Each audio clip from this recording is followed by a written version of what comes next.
Thanks, y'all, and I think it's very important because we are going to be asking the Brownsville City Commission and the county commissioners to endorse what's being endorsed all over the United States.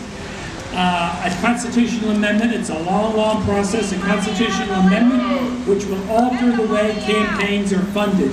In brief, corporations should not be considered as people. And as you know, $3 to $4 billion were spent on the last election, federal, state, and local. And it really has very little to do with what party you're connected with. And we would like to get money out of the elections. Is it a dream? I don't know, but we're going to try. It's a little early, but it's better than we're doing it now. Such an honor to be with all of you here today, and I agree totally. We have to take our government back and make sure that those people that are running for any type of political office should understand that it's about the people and not the money. Because we are the ones, if we gather together and we empower one another to make changes, it makes a big difference in this country. As Jean was telling you, I ran my campaign on $6,000. My two opponents spent $80,000 and $30,000 to get elected for a job that does not pay a dollar. I did it because I want to serve the people and make a difference in the party. But again, I want to tell you, years ago when Doris Hadhawk, those of you that don't know Granny D, walked to Washington and lobbied Washington, D.C. and its senators and its congressmen to make sure that they understood that money should not be the reason why people get elected here in the United States.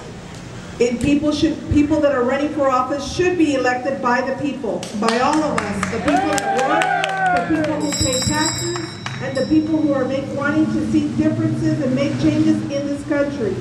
So I encourage each of you to go out and talk to other people and tell them the importance of how their vote can make a difference.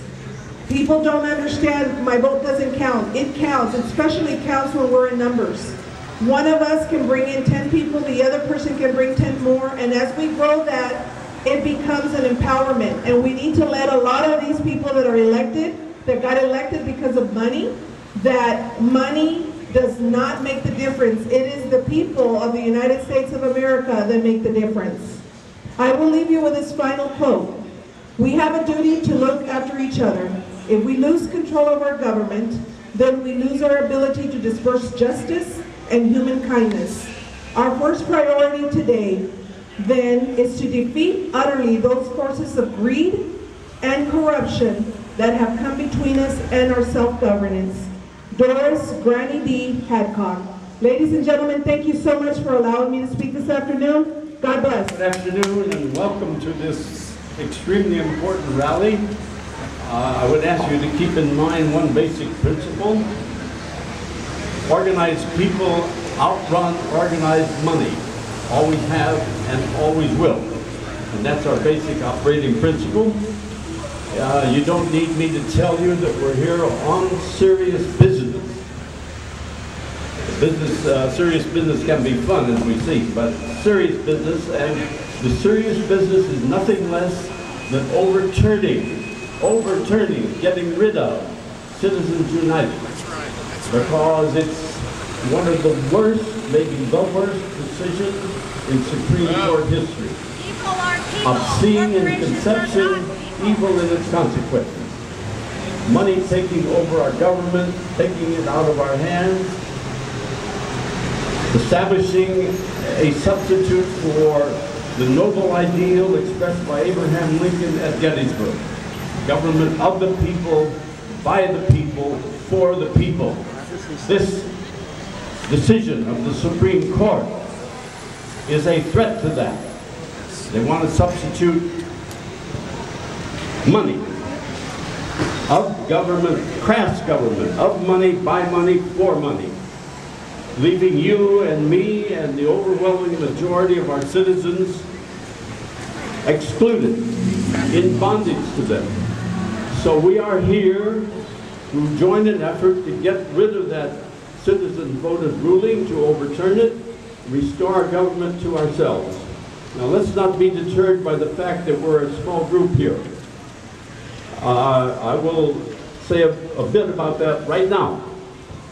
Let's listen to Margaret Mead a world-renowned 20th century cultural anthropologist, who in 1948 said this, quote, never doubt that a small number of thoughtful, committed citizens can change the world. Indeed, it's the only thing that ever happened. And so let's remember that as we move forward to achieve a constitutional amendment that will free us from the just terrible, awful decision of the Supreme Court. Let me give you one example. Margaret Mead, when she said that, was talking about critical mass. And she was saying, in effect, that critical mass is not a matter of numbers. It is a matter of conviction, of determination, of generosity, and perseverance. Por la oportunidad de dejarme hablar en español, porque la comunidad hispana en los Estados Unidos cada vez es más importante. Cada vez es más importante. Antes participaba poco en la política. Participa mucho en la economía para hacer de este país grande, pero recibe mucho menos de lo mucho que le da a este país. Y además es hasta ahora que la comunidad hispana participa en la política y es muy importante que sea tomada en cuenta. Pero la desigualdad de la que estamos hablando, las empresas versus las personas, esta desigualdad no permite que las agendas en la política se enfoquen en las necesidades de la gente. Gracias por darme la oportunidad de hablar en español, de representar a esta parte tan importante de los Estados Unidos. Cada vez más el español es crucial. Y quien no sabe español se pierde una parte muy importante de lo que es este país. Y por la oportunidad que nos ha dado este país, a los que venimos de México, de América Latina, pero también lo que le hemos dado a nosotros, queremos también participar de la política y de la economía en esta nación de manera más igual. Gracias. Good afternoon, my name is Denise Blanchard. I want to thank the Texans for better citizenry to be here today, Madeline, and I just want to thank everyone here today. Listen, there's a lot of people that are not here today that probably, if they knew what's really going on, would want to be here today. But it's going to be up to us, we the people. That's what our government is about. It's about we the people. The Supreme Court ruled in a 5-4 vote, ruled that since dollars are a fundamental avenue to getting the word out, limiting it hampers the First Amendment rights to free speech. In other words, money equals speech, and corporations have the same right to free speech as individuals. Therefore, corporate political spending can be illegal. Is that common sense?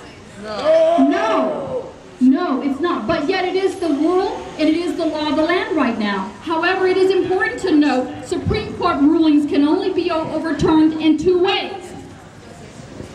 The U.S. Supreme Court reverses its own decision by making contradictory decisions on a current case. So, the Supreme Court, one way is the Supreme Court can overrule itself through another current case.